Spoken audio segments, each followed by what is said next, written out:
Operation തൂഫാന്റെ അടുത്ത ഘട്ടത്തിലേക്ക് കടക്കുകയാണ് സംസ്ഥാനത്തെ ആഭ്യന്തര വകുപ്പ്. ലഹരിക്കെതിരെയുള്ള കേരളത്തിന്റെ ഓപ്പറേഷൻ തൂഫാന് ശക്തമായ പിന്തുണയുമായി 5 ദക്ഷിണേന്ത്യൻ സംസ്ഥാനങ്ങൾ തമിഴ്നാട്, കർണാടക, ആന്ധ്ര, തെലങ്കാന, പുതുച്ചേരി എന്നീ സംസ്ഥാനങ്ങളാണ് ലഹരിക്കെതിരെ തെന്നിന്ത്യയിൽ ഒരുമിക്കുന്നത്.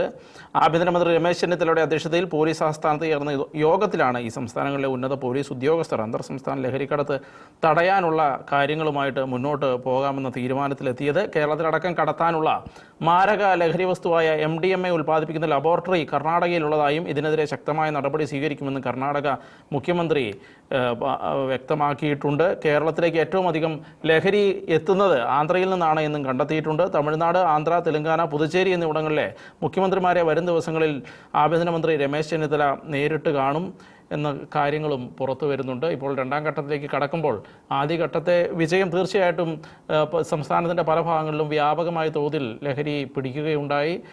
അതുമാത്രമല്ല, ഒരുപാട് ലഹരി കടത്ത് തടയുന്നതിനും അതുമാത്രമല്ല അക്രമ സംഭവങ്ങളടക്കം ഒരുപാട് തടയുന്നതിനുമെല്ലാം ഇത് കാരണമായിട്ടുണ്ട്. നിലമ്പൂരിൽ നിന്നും മാധ്യമപ്രവർത്തകൻ തോമസ് കുട്ടി ചാലിയാർ അദ്ദേഹം നമ്മളോടൊപ്പം ചേരുന്നുണ്ട്. എങ്ങനെ വിലയിരുത്താം? ആദ്യഘട്ടം നമ്മൾ നേരത്തെ ചർച്ച ചെയ്തിരുന്നു, വിജയമായിരുന്നു. എങ്കിലും വലിയ കണ്ണികളിലേക്ക് എത്തുക എന്നുള്ളത് ദുഷ്കരമായിരുന്നു. ഇപ്പോൾ രണ്ടാമത്തെ ഘട്ടത്തിൽ മറ്റ് സംസ്ഥാനങ്ങളെ കൂടി ചേർത്ത് ആന്ധ്രയും കർണാടകയും തമിഴ്നാടും എല്ലാം ചേരുന്നുണ്ട്, തെലങ്കാനയെല്ലാം ഉണ്ട്. ഈ അയൽ സംസ്ഥാനങ്ങളിൽ നിന്ന് വ്യാപകമായ തോതിൽ കേരളത്തിലേക്ക് ലഹരി വരുന്നുണ്ട് എന്ന് നേരത്തെ സൂചനകൾ ഉണ്ടായിരുന്നു. എങ്ങനെ വിലയിരുത്താം ഇനി രണ്ടാം ഘട്ടത്തിലേക്ക് കടക്കുമ്പോൾ? നമുക്കറിയാം, കേരളം ഈ പുതിയ സർക്കാരിൽ ഏറെ പ്രതീക്ഷ അർപ്പിച്ചിരിക്കുന്ന ഒരു വിഷയമാണ് ലഹരിക്കെതിരെയുള്ള വേട്ട. ക്യാമ്പസുകളെയും അതേപോലെ തന്നെ തൊഴിലിടങ്ങളെയും അതേപോലെ തന്നെ കേരളത്തെ തന്നെ ലഹരി മുക്തമാക്കുക എന്നുള്ള വലിയൊരു ലക്ഷ്യവുമായിട്ടാണ് ഓപ്പറേഷൻ തുഫാൻ ആഭ്യന്തര വകുപ്പ് മന്ത്രി രമേശ് ചെന്നിത്തല തുടക്കം കുറിച്ചത്. ഈ സർക്കാർ വന്ന ശേഷം നടത്തിയ പ്രഖ്യാപനങ്ങളിൽ ഏറ്റവും നിർണായകവും പൊതുജനങ്ങൾ ഒരേ മനസ്സോടെ സ്വാഗതം ചെയ്തതുമായ ഒരു നടപടി എന്നുള്ളത് ഓപ്പറേഷൻ തുഫാൻ തന്നെയാണ്.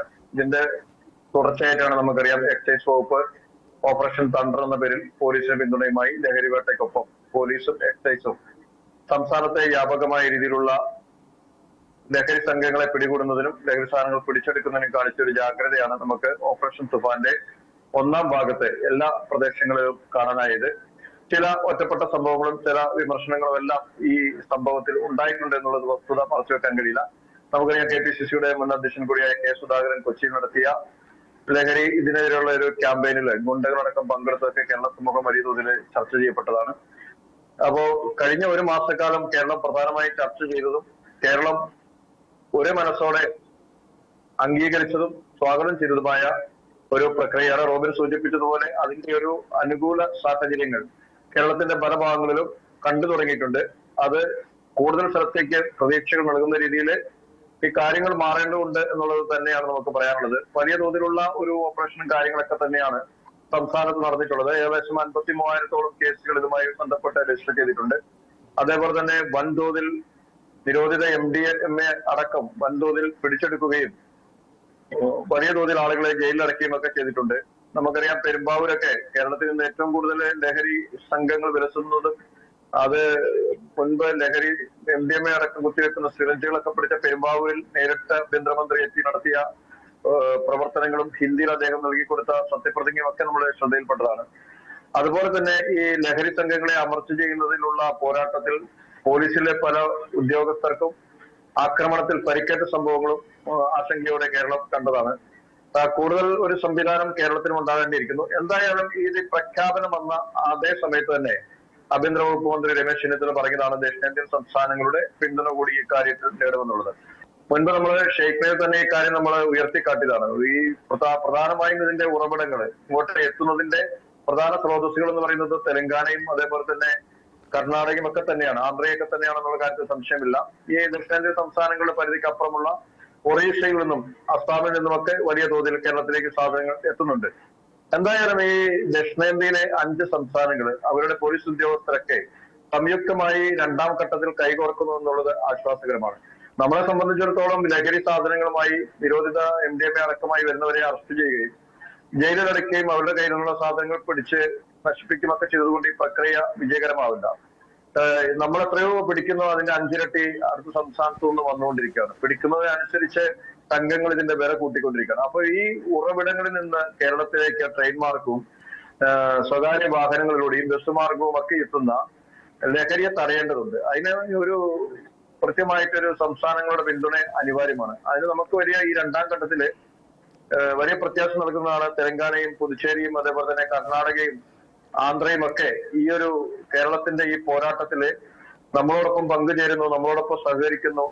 അവിടെ നിന്നും കേരളത്തിലേക്ക് എത്തുന്ന MDMA അടക്കമുള്ള നിരോധിത ലഹരി തടയുന്നതിന് ഒപ്പം നിൽക്കുമെന്നുള്ള പ്രഖ്യാപനവും അതിന് അവര് കൂടുതൽ സേനയെ നമുക്ക് ഈ സംയുക്ത ഓപ്പറേഷൻ നൽകുന്നു എന്നുള്ളതൊക്കെ വളരെ പ്രത്യാശ നൽകുന്നതാണ്. ഇതിനിടയിലാണ് കേന്ദ്ര സർക്കാരും ഓപ്പറേഷൻ തൂഫാൻ ഒപ്പം തന്നെ ഇന്ത്യയെ ലഹരി സംഘങ്ങളെ പിടികൂടുന്നതിനുള്ള പദ്ധതിയുമായി മുന്നോട്ട് പോകുന്നതൊക്കെ ചെയ്യുന്നുണ്ട്. ഏതായാലും പ്രതീക്ഷ നൽകുന്നതാണ്. പക്ഷേ ഈ പ്രതീക്ഷകൾ നൽകുന്ന പല പദ്ധതികളും പിന്നീട് നമുക്ക് തിരിച്ചടിയായി നേരിൽ കണ്ട ഒരു സാഹചര്യം കേരളത്തെ സംബന്ധിച്ചിടത്തോളം ഉണ്ട്. ആദ്യത്തെ ഒരു ആവേശവും ആർജവും ഒക്കെ നിലനിർത്തി പോകേണ്ടതാണ്. ഇപ്പൊ നമുക്കറിയാം KSRTC പ്രിയദർശിനി ബസ്സിൽ സ്ത്രീകൾക്കുള്ള സൗജന്യ യാത്ര, അത് ഈ സർക്കാരിന്റെ 5 വർഷത്തേക്കുള്ള പദ്ധതിയാണ്. അത് ഇടയ്ക്ക് എവിടെയെങ്കിലും നിന്ന് പോയി കഴിഞ്ഞാൽ വലിയ വിമർശനം ഉണ്ടാകും. അതേപോലെ VD സതീശൻ നേതൃത്വം നൽകുന്ന രമേശ് ചെന്നിത്തല ആഭ്യന്തരമന്ത്രി ആയിരിക്കുന്ന കേരളത്തിൽ UDF സർക്കാർ ഈ ഓപ്പറേഷൻ തുഫാനും ഓപ്പറേഷൻ തണ്ടറും 5 കൊല്ലവും തുടരണം. 5 കൊല്ലവും തുടർന്നാൽ വലിയ തോതിലുള്ള ഒരു മാറ്റം നമുക്ക് കാണാൻ കഴിയും. ഇപ്പോൾ തന്നെ കേരളത്തിന്റെ പല ഭാഗങ്ങളിലും ഈ മാറ്റങ്ങൾ നമുക്ക് കാണാൻ കഴിയും. ഈ ഒരു 2-3 വർഷത്തെ കണക്കുകൾ പരിശോധിച്ചാൽ ഏറ്റവും കൂടുതൽ കുഞ്ഞുങ്ങൾ ലൈംഗികപരമായി അടക്കം ലഹരി ഉപയോഗങ്ങൾ മൂലം പീഡനത്തിന് ഇരയാക്കപ്പെട്ട ഒരു സംസ്ഥാനമാണ്. സ്ത്രീകൾ ആക്രമണത്തിന് ഇരയായ സംഭവങ്ങൾ, മാതാപിതാക്കളെ മക്കൾ വെട്ടിക്കൊല്ലുന്ന സംഭവങ്ങൾ, അല്ലെങ്കിൽ പരസ്പരം പരിക്കേൽപ്പിക്കുന്ന സംഭവങ്ങൾ, മക്കളെ പേടിച്ചിട്ട് മാതാപിതാക്കൾക്ക് വീട്ടിൽ കിടന്നുറങ്ങാൻ കഴിയാത്ത അവസ്ഥ, ചെറിയ തർക്കങ്ങൾക്ക് പോലും ഒരു 50 പൈസയുടെ തർക്കങ്ങൾക്ക് പോലും കേരളത്തിൽ ഒരു കൊലപാതകത്തിന് സാക്ഷ്യം വഹിച്ചതാണ്.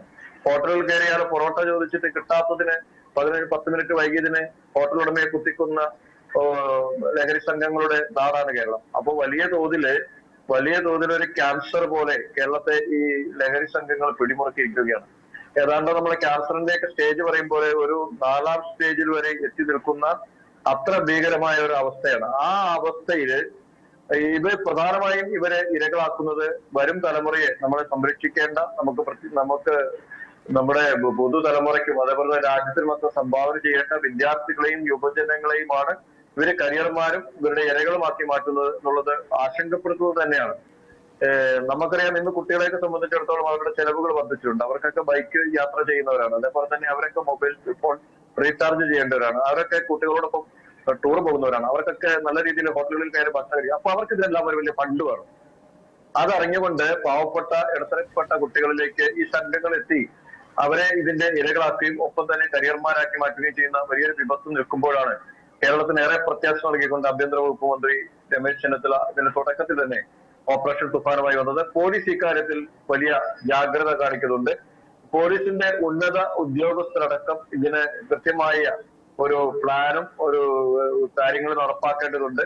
ഈ വിൽക്കുന്ന ലഹരി സംഘങ്ങളുടെ താവളങ്ങൾ കേന്ദ്രീകരിച്ച് അല്ലെങ്കിൽ പ്രധാനമായും വിൽപ്പന നടക്കുന്ന സ്ഥലങ്ങൾ കേന്ദ്രീകരിച്ച് ഇത് കൊണ്ടുപോകുന്ന ഓട്ടോറിക്ഷകൾ, ബൈക്കുകൾ, സ്വകാര്യ വാഹനങ്ങൾ ഉൾക്കൊള്ളിച്ച് ഈ നാട്ടിലെ പ്രധാനമായും ഇതിന്റെ ഏജന്റുമാരെ, ഇതിന്റെ വിതരണക്കാരെ കണ്ടെത്തിയുള്ള ഒരു വലിയൊരു ഓപ്പറേഷൻ. നമുക്കറിയാം ഈ ചില ഭാഗങ്ങളിൽ ക്യാൻസർ അടക്കമുള്ള രോഗങ്ങൾ വന്നാൽ അവിടെ മുറിച്ചു നീക്കുകയാണ് നമ്മൾ ചെയ്യുന്നത്. എന്ന് വെച്ചാൽ അത് മുറിച്ചു നീക്കാതെ പിന്നെ അവിടേക്ക് ചികിത്സ കൊണ്ട് കാര്യമില്ല. അതേപോലെ ഇത്തരം സംഘങ്ങളെ, ഈ ലഹരി സംഘങ്ങളെ കേരളത്തിൽ നിന്ന് തുടച്ചു നീക്കി അല്ലെങ്കിൽ മുറിച്ചു മാറ്റി കേരളത്തെ ഒരു ലഹരി മുക്ത സംസ്ഥാനമാക്കാനുള്ള ഒരു നല്ല ശ്രമമാണ് നടക്കുന്നത്. ഈ ഒരു ശ്രമങ്ങളൊക്കെ നടക്കുമ്പോഴും നമുക്കറിയാം ഈ കുറഞ്ഞ തോതിൽ മദ്യം വിൽക്കാനുള്ള ഒരു തീരുമാനം, അതായത് ഇത് കുറഞ്ഞ ഇന്ത്യൻ നിർമ്മിത മദ്യങ്ങൾക്ക്, വില കുറഞ്ഞ മദ്യങ്ങൾക്ക് നികുതിയിലെ കുറവ് വരുത്തിക്കൊണ്ട് കുറഞ്ഞ വിലയിൽ സംസ്ഥാനത്ത് വിൽക്കാനുള്ള ഒരു പ്രക്രിയ ഇതിന്റെ ഓപ്പോസിറ്റായി നടക്കുന്നുണ്ട്. അതും ഈ ഒരു പ്രക്രിയയെ തടസ്സപ്പെടുത്തുന്ന രീതിയിലുള്ള ഒരു കാര്യമാണെന്ന് എടുത്തു പറയേണ്ടതുണ്ട്. മദ്യപാനം ബോധവൽക്കരണമോ അല്ലെങ്കിൽ ക്ലാസുകൾ കൊണ്ടോ അതിനൊരു പരിഹാരമല്ല. മദ്യത്തിന് ഘട്ടം ഘട്ടമായി നിർത്തണമെങ്കിൽ നിലവിലുള്ള മദ്യഷാപ്പുകളുടെ, നിലവിലുള്ള ബാറുകളുടെ, നിലവിലുള്ള ബിവറേജ് ഔട്ട്ലെറ്റുകളുടെ എണ്ണം കുറച്ചു കൊണ്ടുവരികയാണ്. അല്ലാതെ അത് കൂടുതൽ സ്ഥലത്തേക്ക് കൊടുക്കുകയും മറ്റു ലഹരികളെ അനുസരിച്ച് മദ്യത്തിന് ലഹരി കുറവാണ് എന്നുള്ള ഒരു രീതിയിൽ മദ്യത്തെ പ്രോത്സാഹിപ്പിക്കുകയും ചെയ്യുന്ന ഒരേ നയം ഒരേ സർക്കാരിൽ നിന്ന് ഉണ്ടാകുന്നത് ഇതിനൊരു പ്രതിസന്ധിയാകുമോ എന്നുള്ള വരും കാലങ്ങളിൽ ചർച്ച ചെയ്യപ്പെടേണ്ട ഒരു വിഷയം തന്നെയാണ്. പിന്നീട് നമുക്കറിയാം ഇപ്പോൾ കേരളത്തിന്റെ ഒക്കെ മെമ്പർ ലോട്ടറി ഒക്കെ നമ്മൾ എടുക്കുമ്പോൾ ഓണം മെമ്പറൊക്കെ ആർക്ക് കിട്ടുന്നു എന്നറിയാൻ വലിയ ഒരു തിരക്കും അതേപോലെ തന്നെ വലിയ പ്രസ്താവന തേടിപ്പോകുന്നുണ്ട്. അതേപോലെ തന്നെയാണ് ഈ വിഷുവും ഓണവും മറ്റ് ആഘോഷ ദിവസങ്ങളും ഒക്കെ കഴിയുമ്പോൾ നമ്മൾ കണക്കെടുക്കുമ്പോൾ ഈ പ്രാവശ്യം മദ്യം വിറ്റതിൽ റെക്കോർഡുമായി വരുന്ന ഓരോ വിവര ഔട്ട്ലെറ്റുകളുടെ പേരുകൾ വലിയ ആവേശത്തോടെ ജനങ്ങൾ വായിക്കുന്നത്. അതൊക്കെ കോടികളുടെ വരുമാനമാണ് വരുന്നത്. അപ്പോ ലഹരിക്കെതിരെയുള്ള വലിയൊരു പോരാട്ടത്തിന് ശക്തമായ പിന്തുണ സർക്കാർ ആഭ്യന്തര വകുപ്പ് മന്ത്രിക്കും അദ്ദേഹത്തിന്റെ സേനയ്ക്കും നൽകേണ്ടതുണ്ട്. അതിന് ഈ വീര്യം കുറഞ്ഞ മദ്യത്തിന്റെ നികുതി കുറച്ചുകൊണ്ട് മദ്യമൊഴുക്കാനുള്ള ഒരു ശ്രമം ഈ ഭാഗത്തു നിന്ന് ആരംഭിച്ചിട്ടുള്ളത് അതും തടയപ്പെടേണ്ടതാണ്. ക്രൈസ്തവ സമൂഹങ്ങളടക്കം വലിയ തോതിൽ ഇതിലുള്ള KCBC അടക്കം പ്രതിഷേധമായ രംഗത്ത് തോതിലുണ്ട്. നമ്മളെ നടത്തുന്ന കാര്യങ്ങൾ ഇപ്പോൾ ആഭ്യന്തര വകുപ്പ് നടത്തുന്ന ഈ നല്ല പ്രവർത്തനങ്ങൾക്ക് പിന്തുണ നൽകാതെ സർക്കാരും സംസ്ഥാനത്തെ ജനങ്ങളും ബാധ്യസ്ഥരാണ്. അത് കക്ഷി രാഷ്ട്രീയത്തിനപ്പുറമായുള്ള നമ്മുടെ നാട്ടിലെ വലിയൊരു വിമത്തിനെ ഒറ്റക്കെട്ടായി നമ്മൾ ചെറുത്ത് തോൽപ്പിച്ച് ഒരു പ്രയാണത്തിലേക്കാണ് നമ്മൾ പോകുന്നത്. ആ ഒരു എല്ലാവരും ഒന്നിച്ചു നിൽക്കണം എന്നുള്ളതാണ് ഈ വേളയിൽ നമുക്ക് പറയാനുള്ളത്. മറ്റൊരു കാര്യം, സാധാരണക്കാരുടെ ഇടയിലേക്ക് എത്രത്തോളം ഈ ലഹരി വിരുദ്ധ ക്യാമ്പയിനുകൾ, അതുപോലെ തന്നെ ഈ ലഹരിക്കെതിരെ ഇപ്പോൾ ലഹരി വേട്ട നടക്കുന്നുണ്ട്, ഈ വേട്ടയൊക്കെ എത്രത്തോളം സാധാരണക്കാരുടെ ഇടയിലേക്ക് ഇറങ്ങി ചെന്നിട്ടുണ്ട്, സമൂഹത്തിൽ എത്രത്തോളം പ്രകടമായി ഇതിൻ്റെ പ്രതിഫലനങ്ങൾ കാണാനുണ്ട് എന്ന് നമുക്ക് മനസ്സിലാക്കാൻ കഴിയുന്നത്? ജനങ്ങൾക്കിടയിലേക്ക് ഇപ്പൊ പത്രങ്ങൾ ചാനലുകളിലൊക്കെ വരുന്ന വാർത്തകൾ, പ്രതികളെ പിടിക്കുന്നു എന്നുള്ള വാർത്തകൾക്കപ്പുറം ജനങ്ങളിലേക്ക് ഈ പ്രക്രിയ എത്തിക്കുന്നതിനുള്ള ഒരു വലിയ ശ്രമങ്ങൾ ഇനിയും ആരംഭിച്ചിട്ടില്ല എന്നുള്ളതാണ്. ഇതിന് പ്രധാനമായ കാരണം നമ്മുടെ എക്സൈസ് വകുപ്പ് മന്ത്രി M. ലിജു ചൂണ്ടിക്കാട്ടിയതുപോലെ എക്സൈസ് വകുപ്പിൽ ആകെയുള്ളത് സംസ്ഥാനത്ത് 5000 ജീവനക്കാരാണ്. അതേപോലെ തന്നെ പോലീസിന് കുറെ വർഷങ്ങളായിട്ട് പഴയ പാറ്റേണാണ് നിലനിൽക്കുന്നത്. അപ്പോ ഈ ഒരു പ്രക്രിയ നടക്കുമ്പോൾ ഇതിന് ആസ്പദമായിട്ട് ജീവനക്കാരെ കൂടുതൽ നിയമിച്ചില്ലെങ്കിൽ ഈ ലഹരി പിടിക്കാനും ലഹരി കേസുകൾ രജിസ്റ്റർ ചെയ്യുവാനും തുടർ നടപടികൾ സ്വീകരിക്കാനും പോലീസ് സ്റ്റേഷനിലും എക്സൈസ് വകുപ്പിലും വരുന്ന മറ്റു കേസുകളൊക്കെ കൈകാര്യം ചെയ്യുന്നതിനുമൊക്കെ പരിമിതമായ ഉദ്യോഗസ്ഥരും പരിമിതമായ വാഹനങ്ങളും ഒക്കെ മാത്രമേ ഉള്ളൂവെങ്കിൽ ഈ ബോധവൽക്കരണവും മറ്റ് ക്യാമ്പുകളും ജനങ്ങളിലേക്ക് എത്തിക്കുന്നതിന് ഉള്ളൊരു കാലതാമസം വരും. കൃത്യമായ കോളേജുകള്, സ്കൂളുകള്, പൊതുവിടങ്ങള്, പഞ്ചായത്തുകള് ഇത്തരം കാര്യങ്ങളില് ഈ ബോധവൽക്കരണ ക്യാമ്പയിൻ നടത്തുന്നതിന് ഒരു പ്രത്യേക ഒരു സംഘത്തെ സർക്കാർ കഴിവുള്ള ആളുകളെ കൂട്ടി രൂപീകരിക്കേണ്ടതുണ്ട്.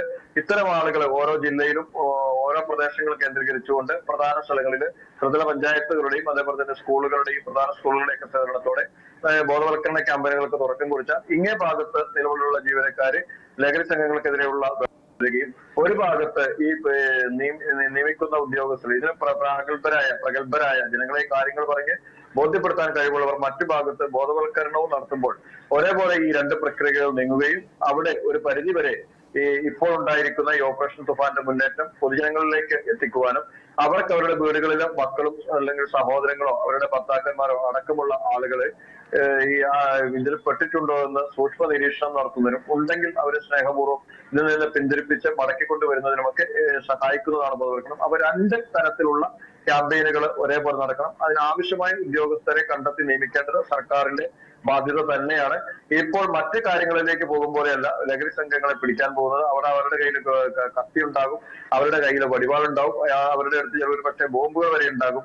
അപ്പൊ കുറഞ്ഞ ഒരു പോലീസ് സേന ഈ വളഞ്ഞ് പിടിച്ച് ഇത്തരം സംഘങ്ങളെ പിടിക്കുമ്പോൾ അവരുടെ ജീവന് പ്രൊട്ടക്ഷൻ ഇതിനുള്ള വലിയൊരു സംവിധാനം ഇപ്പൊ നിലവിലില്ല എന്നുള്ളത് നമ്മൾ കേരളത്തിന്റെ പല ഭാഗങ്ങളിലും കഴിഞ്ഞ ആഴ്ചകളിലും മറ്റുമായി പോലീസ് ഉദ്യോഗസ്ഥർക്ക് നേരിടേണ്ടി വന്ന ആക്രമണങ്ങളും പരിക്കേറ്റ റിപ്പോർട്ടുകളും ഒക്കെ കണ്ടാണ്. അപ്പൊ അത് തടയിടുന്നതിന് ആവശ്യമായ ഒരു നടപടികൾ കൂടി സർക്കാരിന്റെ ഭാഗത്തേക്ക് ഉണ്ടാകണം. രണ്ടാമതായിട്ട് ഇതിൽ വലിയ സ്വാധീനം ചെലുത്താൻ കഴിയുന്ന ഈ ഒരു പ്രക്രിയയ്ക്ക് വലിയ പിന്തുണ നൽകാൻ കഴിയുന്ന ഇടങ്ങൾ എന്ന് പറയുന്നത് ഒന്ന് സ്കൂളാണ്. സ്കൂളുകൾ കേന്ദ്രീകരിച്ചുള്ള ക്യാമ്പയിനുകൾ, സ്കൂള്, രണ്ടാമത് ഇത് പഞ്ചായത്തുകൾ, അതുപോലെ ത്രിതല പഞ്ചായത്തുകൾക്ക് ഇതിൽ വലിയൊരു പങ്ക്, മൂന്നാമത് തൊഴിലാളികൾ, നമുക്കറിയാം ടാക്സി തൊഴിലാളികൾ, ഓട്ടോറിക്ഷ തൊഴിലാളികൾ അടക്കമുള്ള തൊഴിലാളികൾ, അതേപോലെ തന്നെ സാമൂഹ്യ പ്രവർത്തകർ, സന്നദ്ധ പ്രവർത്തകർ, ക്ലബ്ബ് അംഗങ്ങൾ, ഇവരെ എല്ലാം കുടക്കീഴിൽ അണിനിരത്തിക്കൊണ്ടുള്ള ഒരു വലിയ ക്യാമ്പയിൻ ഉണ്ടാകണം.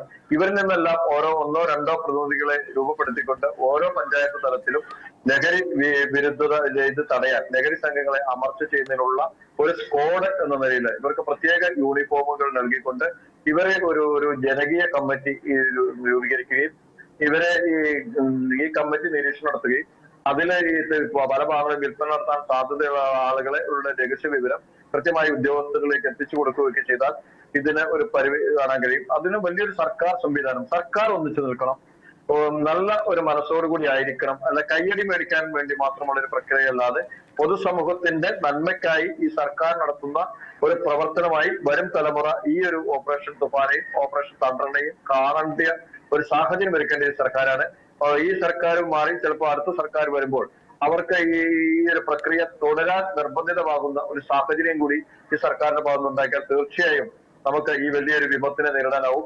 പല വിപത്തുകളെയും സമൂഹം ഒറ്റക്കെട്ടായി നിന്ന് ചെറുത്തു തോൽപ്പിക്കാനും സമാധാനം തിരിച്ചു കൊണ്ടുവരുവാനും നമ്മുടെ വീടുകളിൽ നമ്മുടെ മക്കൾ നമ്മുടെ സഹോദരങ്ങളൊക്കെ ആയുസ്സത്തി മരിക്കുന്നതിനുമെല്ലാം ഈ അവസരം ഒരുങ്ങും. ഇതെല്ലാം തീരുന്ന രീതിയിൽ ഈ അടുത്ത കാലത്ത് കേരളം കണ്ടതിൽ ഏറ്റവും വലിയ ഒരു മാരക ഒരു വിഷയമായി, ഒരു പ്രതിസന്ധിയായി, ഒരു ഭീഷണിയായി നമ്മുടെ തലയ്ക്ക് മുകളിൽ നിൽക്കുന്നത് ഈ ലഹരി സംഘങ്ങൾ തന്നെയാണ്.